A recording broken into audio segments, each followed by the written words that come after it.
As a child, Ava had a collection of porcelain dolls that lined the shelves in her bedroom. Each doll had a name and a backstory, and she loved them as if they were real.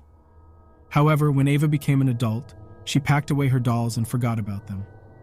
That is until her grandmother passed away, and she inherited an antique dollhouse filled with dolls from the early 1900s. The moment Ava brought the dollhouse into her apartment, strange things began to happen. At first, she dismissed it as her imagination, but then she started to notice that the dolls would move on their own. Their eyes seemed to follow her as she walked around the room, and sometimes she would find them in different positions than where she left them. One night, Ava woke up to find one of the dolls sitting on the edge of her bed. It was an old-fashioned porcelain doll with curly blonde hair and a lace dress. It smiled at her, but the smile didn't reach its glassy eyes. Suddenly, the doll's eyes turned red and it lunged at Ava. She screamed and threw the doll across the room, but it got up and came back for her. Ava ran out of her apartment and stayed at a hotel for a few nights, too scared to go back. When she finally returned, she found that the doll had disappeared, but she knew it was still there, waiting for her. Ava tried to ignore the dolls, but they wouldn't let her. They taunted her in the middle of the night, whispering cruel things in her ear. She would find them in unexpected places, like the bathroom or the kitchen, as if they were following her around. One night, Ava woke up to find that all the dolls had come to life. They were dancing around her bedroom, their porcelain limbs creaking with every step. Their eyes glowed in the dark, and they sang a haunting melody that echoed through the apartment. Ava tried to run, but the dolls blocked her path. She was trapped in her own home, surrounded by the haunted dolls that had come back to life. As they closed in on her, Ava realized that she was not alone in the apartment. There was something else there, something dark and sinister that had brought the dolls back to life. In the end, Ava never left her apartment again. She was trapped there with the dolls, the ghostly presence, and the endless whispers in her ear. The dolls had claimed another victim, and they continued to haunt anyone who dared to cross their path.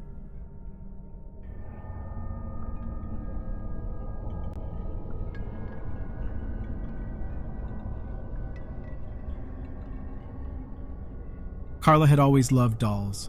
As a child, she would spend hours playing with them, dressing them up in pretty clothes and making up stories. As an adult, she continued to collect dolls, searching for the rarest and most unique ones. One day, while browsing an antique store, Carla came across a beautiful doll that caught her eye. It was a vintage porcelain doll with big blue eyes and long, curly hair. The doll was dressed in an antique lace dress, and it seemed to call out to Carla, begging her to take it home. Carla eagerly bought the doll and brought it home, placing it on her shelf with her other dolls. At first, everything seemed fine, but then strange things started to happen. Carla would wake up in the middle of the night to find the doll had moved from its spot on the shelf, and sometimes she would even find it in her bed. Carla tried to ignore the strange occurrences, but the feeling of being watched never went away. She began to have nightmares about the doll, nightmares in which it would come to life and attack her.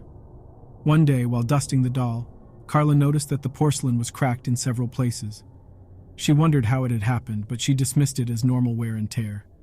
That night, Carla had a vivid dream in which the doll had come to life and had attacked her, scratching her with its cracked porcelain fingers.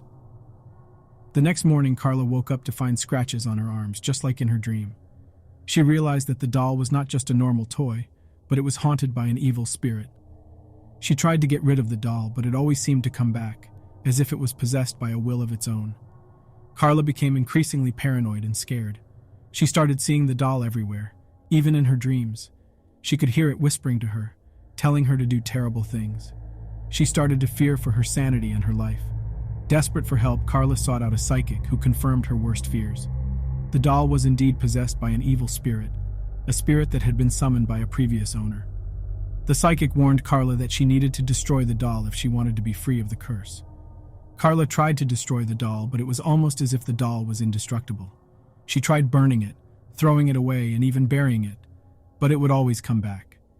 She realized that she needed to confront the evil spirit that was attached to the doll if she wanted to be free. With the help of the psychic, Carla performed a ritual to summon the spirit.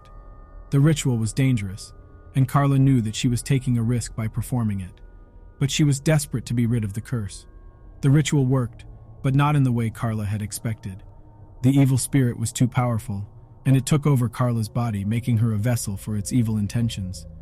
The doll remained on the shelf, a silent witness to the tragedy that had unfolded. The evil spirit had found a new host, and it continued to haunt the antique store, waiting for its next victim to come along. And so, the curse of the haunted doll lived on, as a warning to all those who dared to toy with the forces of the supernatural.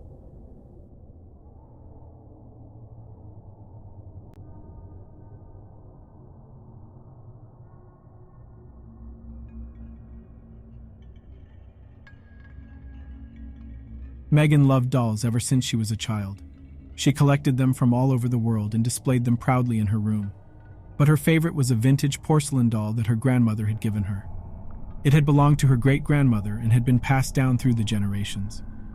Megan loved the doll's delicate features and intricate dress, but there was something unsettling about its eyes. They seemed to follow her wherever she went, as if they were alive. She shrugged off the feeling, thinking it was just her imagination. But one night, Megan woke up to find the doll had moved from her shelf and was sitting on her bed. She was startled, but she thought maybe she had accidentally knocked it over in her sleep. So she placed the doll back on the shelf and went back to sleep. The next morning, Megan woke up to find that the doll had moved again.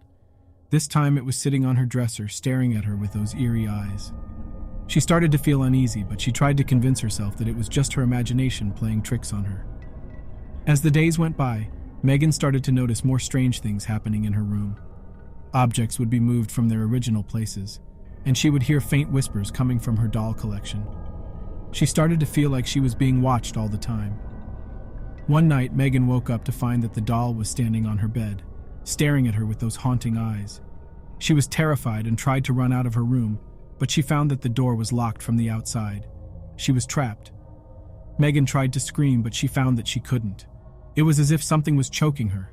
Suddenly, the doll started to move, its porcelain limbs creaking as it stepped closer and closer to her.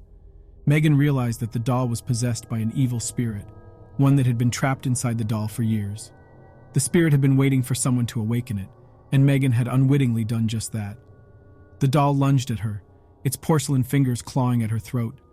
Megan fought back, but the doll was too strong. She felt herself slipping away, the darkness closing in. The next morning, Megan's parents found her lifeless body on her bed. They couldn't explain what had happened, but they knew it had something to do with the dolls in her room. They packed up her collection and donated it to a local museum, hoping that it would be put on display and never disturbed again. But the evil spirit was still lurking, waiting for its next victim. And so, the curse of the haunted doll continued, passing from generation to generation, waiting for the perfect opportunity to strike. It was a warning to all those who dared to collect dolls, to beware of the unseen forces that may be lurking in their innocent-looking toys.